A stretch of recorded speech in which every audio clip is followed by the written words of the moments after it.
Davites. New year, same shit host, same shit show that I call Everybody Dies. Everybody dies! I was going to record this episode in a bowling alley, but it was just too loud and too people-y inside. Besides, I couldn't concentrate with all those balls just rolling and rolling and rolling and rolling. God damn it. And what does bowling have to do with anything? Well, today we're covering the 1988 horror comedy. I don't know what to call this shit, so I'll just call it by the title. The Imp. But you know it better by its real name. Sorority Babes and the Slimeball Bowl-O-Rama. Directed by David Lastname, who is credited to 158 films and projects, some of which are Dream Maniac, Creepazoids, Nightmare Sisters, Puppet Master 3, Curse, Retro, and Axis, Final Stab, and a lot of porn. Starring Rick, you little meatball, Sex, Valerie from Slumber Party Massacre, Stooge from Night of the Demons, Sex, two people from Bloody Movie aka Terror Night, and Buck Flower as token Buck Flower cameo. So everybody grab your balls and make a wish, because we're starting the goddamn movie. Is that Comic Sans? This music is pretty good, albeit more fitting for a workout video. Yeah, like that. 79-minute runtime. 1 minute, 43 seconds of opening credits. All text.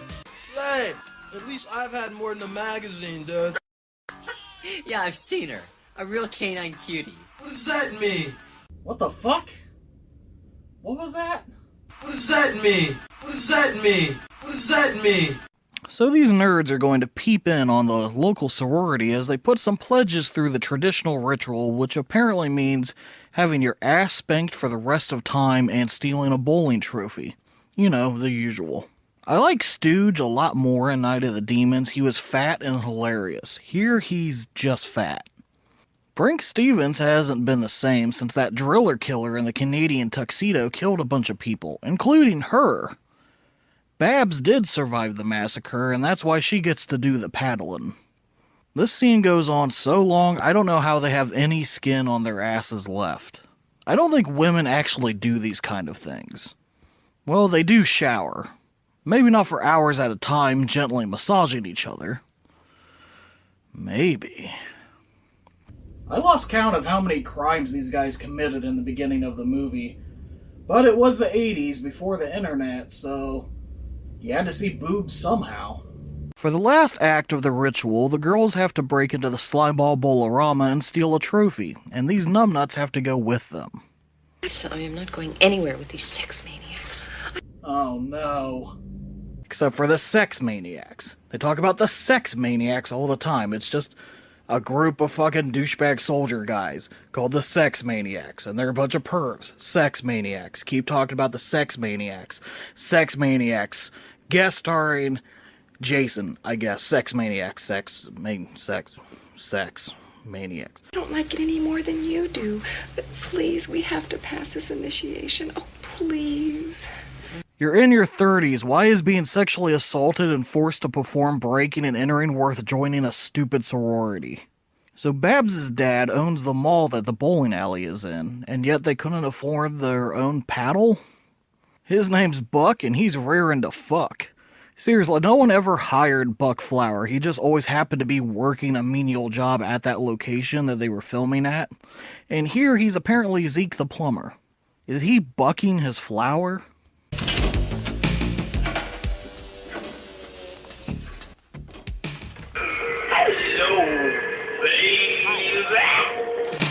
Jesus Christ. No, that's only Rick. He's just a little meatball. Who is responsible for hiring Linnea Quigley and T, not making her a main character from the start, and A, not having a nude scene? Well, at least we have Michelle Bauer. Don't pick that trophy. It has a plot in it. It's 27 minutes into the 79-minute movie. Why bother now? If you're gonna rob a mall, I'm sure all the money is in a safe somewhere, not just sitting in the register still. And why bother stealing the change from a pinball machine? That's just sad. Bad things happen when these two are near each other. Spider knocks over the trophy and the movie is ruined.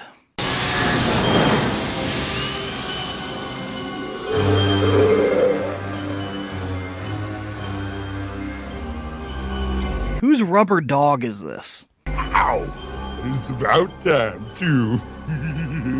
Holy shit. So an actor calling himself Dookie Flyswatter voices the imp, who acts like a genie in a lamp. I don't know if this voice is racist, but it is annoying. At least it's more audible than the voice on the trailer. No way out, except my dying. On the back seat, no, the straight to my board. Either way, Uncle Impy, as he calls himself, is annoying as hell and ruins the movie. Kinda like how the evil Toon in Evil Toons ruins that movie. Anyway, Stooge gets the first wish, and he wishes for gold. He gets like 20 gold bars, and now he has to lift those heavy fucks somehow and find a place to cash them in, and hope they don't ask where he got them. He should have just asked the imp if he had PayPal.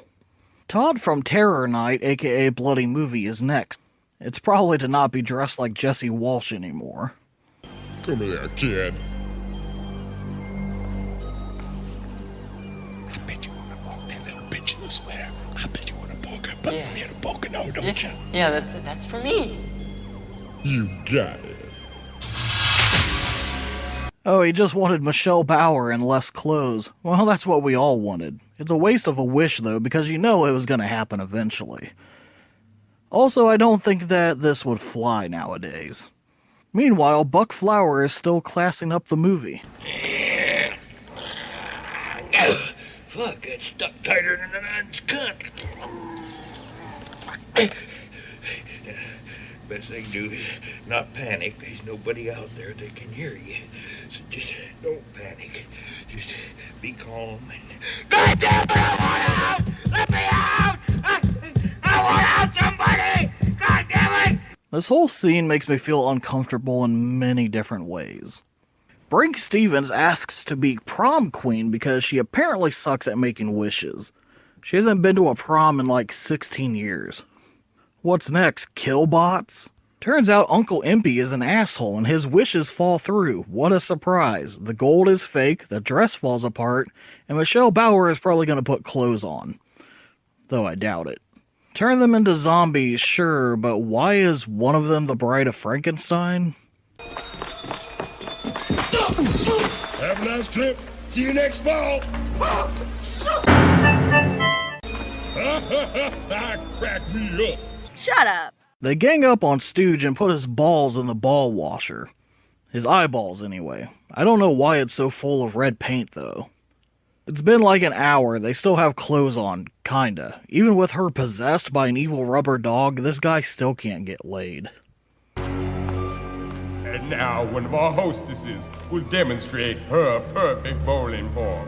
She steps up, she wiggles her fanny, and oh, perfect form, lovely form. This could be a strike, it could be a strike. Oh no, it looks like it's gonna be a cut ahead. Well, thank you, fat boy, it's been a pleasure having you on the show. Fucking hell, his voice is so fucking annoying. Spider shoots Chef Boyardee all over whoever she was again, and she dies. Meanwhile, this is still going on, and I guess it's a good thing because that means this guy isn't a rapist after all. Holy buck, fuck Flower forgot he was in this movie. So after getting shot twice, she's trying to wash the shit off her face. You know, instead of trying to kill the others like she was supposed to. Okay, she got done and kills Rapey Boy instead of Michelle Bauer doing it. Makes sense? The first time you saw me, you said, "Hi, do you come here often?" Stupid, I know. Yeah, it was. Very stupid. What's with Spider's makeup anyway? Oh no, they shit on his face too. What the fuck are they doing?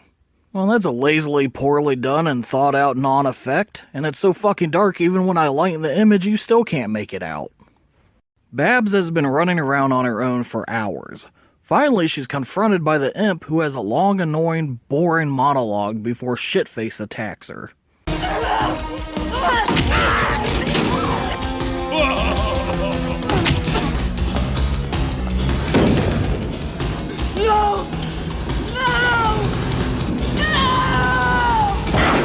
Yeah. Oh, beautiful. Oh, hey. Great. It might not be over yet. Come on, let's check her. Yeah. Is she dead? There's no pulse. Would a demon have a pulse? You would know. I don't want to see the janitor's privates.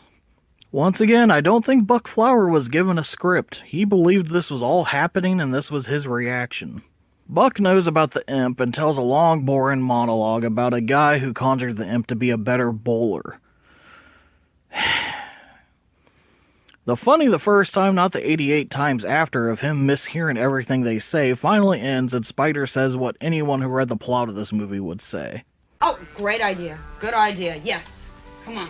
So Michelle Bauer has been possessed this whole time, but she never turns evil or tries to kill anyone, she just wants to fuck. Babs, now possessed, wearing S&M shit and a really dumb wig, walks in and kills her. Who wrote this shit? And why is she talking like this now? Still wanna join the sorority, Lisa? After taking a nap, our two heroes are ready to burn the imp or get their asses kicked, I guess. Babs, how about a cocktail?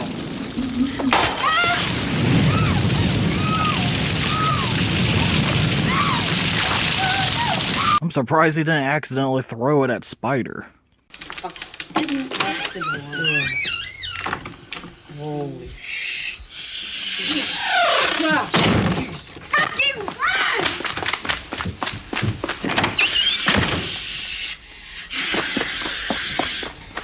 Her knife just turned into an axe. Decapitated heads unlock magic lightning guarded doors. Good to know.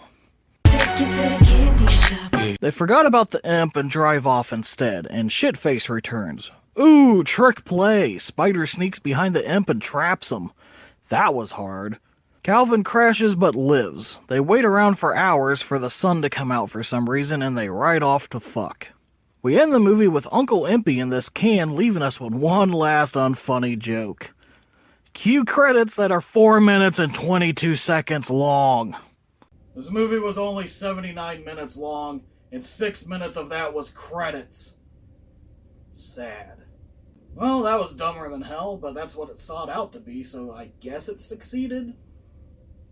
If you want to watch a better horror movie that involves genies and wishes, watch The Outing, aka The Lamp. If you want to watch another bowling-themed movie, don't watch Gutterballs!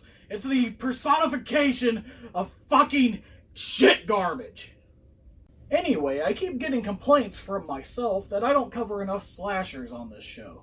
So next episode, we're gonna cover some slashers. See you whenever the hell that'll be. Bye, kids!